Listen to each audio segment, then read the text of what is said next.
At our conference Comparing Modes of Governance in Canada and the European Union on the 14th and 15th of October 2011, we had up to 40 people on the programme.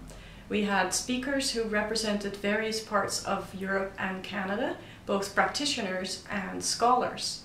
A lot of the scholars were focused either on Canada or on the European Union, and a few were able to speak to both Canada and the European Union.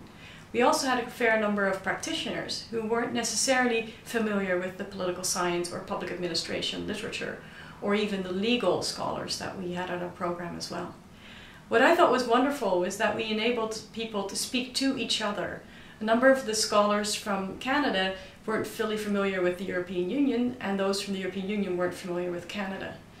Our conference dealt with modes of governance and what lessons could be learned from the European Union for Canada.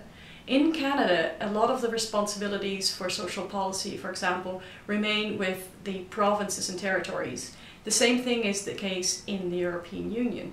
And what at this conference we sought to do was to learn from how that has been coordinated in the European Union and see if in Canada one could do similar things. So in the European Union, when one coordinates and the responsibility lies with member states, the coordination gets done first at the supranational level, but by member state representatives.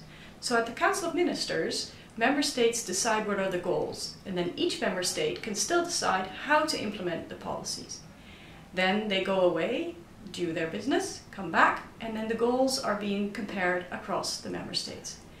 In Canada, a lot of these responsibilities on employment policy and other areas of social policy are with Canadian provinces, and it's very rare that a set of common goals are developed and then are discussed by the provinces and territories in terms of how well they do.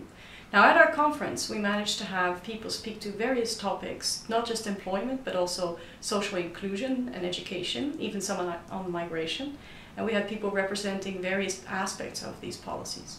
Our next step will be to bring these presentations to publication in the form of journal articles and maybe a volume, and we look forward to being able to present that to the broader public.